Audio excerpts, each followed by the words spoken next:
आपल्याला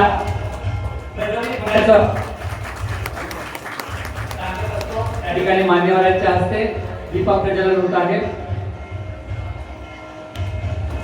आपण या सोहळ्याचे सर्व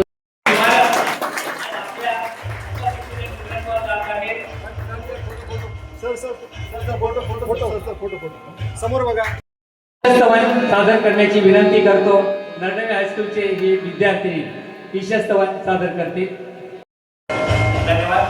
यानंतर आपल्या ठिकाणी दुसरे असलेले मान्यवर म्हणजे सन्माननीय संदेशजी सावंत साहेब या आजच्या कार्यक्रमात सिंधुदुर्गाचा पालकमंत्री मी होतो आणि काही दुसरे आमदार होते आणि त्यांचे सगळे सचिव पासून वरिष्ठ अधिकारी विषय मांडला की आपण महाराष्ट्र राज्याच्या शिक्षण क्षेत्रामध्ये कुठलाही निर्णय घेत असताना आपण त्या भागाची भौगोलिक परिस्थिती, सामाजिक परिस्थिती आणि एक शाळा ते दुसऱ्या शाळेमध्ये असलेलं अंतर या सगळ्याचा विचार करून कुठलेही धोरणात्मक निर्णय आपण घेतला पाहिजे। कधी कधी आपण जेव्हा धोरण ठरवतो तेव्हा विदर्भाचे निकष आपल्या उत्तर महाराष्ट्राला लागत नाही आणि उर्वरित महाराष्ट्राचे निकष हे कोकणाला कधीच लागत नाही हे आवर्जून त्या निमित्ताने आम्ही तिथे सांगितलं। म्हणून कुठलंही धोरण ठरवत असताना कोकणाच्या दृष्टिकोनातून आपण विचार वेगळा करायलाच लागतो। आपले डोंगराळ भाग असो, आपल्या वातावरणामध्ये होणारे बदल असो, आपली एकंदरीत भौगोलिक परिस्थिती, दोन शाळेमध्ये असलेलं अंतर या सगळ्याच्या दृष्टिकोनातून अगर आपण अभ्यास केला तर विदर्भाकडे चाललेलं तयार झालेलं शिक्षणाचं धोरण हे आमच्या कोकणाला, सिंधुदुर्गाला कधीच लागू शकत नाही हे आवर्जून त्या निमित्ताने तिथे आम्ही मांडतो।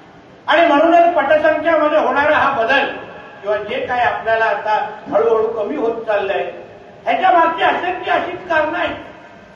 आणि म्हणून सरकार म्हणून मी एका बाजूने तुम्हाला विश्वास देतो की जेव्हा आपण ह्या सिंधुदुर्गामध्ये, कोकणामध्ये आमचे मतदार म्हणा, जनता म्हणा, ग्रामस्थ म्हणा, ज्यांची सेवा आम्ही सगळेजण करू पाहतोय त्यांच्या भावना आणि त्यांचं प्रेम आणि आकर्षण एवढं शिक्षण क्षेत्राकडे पाहिल्यानंतर मी आज सरकारच्या प्रतिनिधी म्हणून मी तुम्हाला विश्वास देतो येणारा कुठलाही धोरण हे कोकणाला नजरेसमोरच ठेवून आम्ही करू हा विश्वास तुम्हाला आणि ती आपली गरज आहे।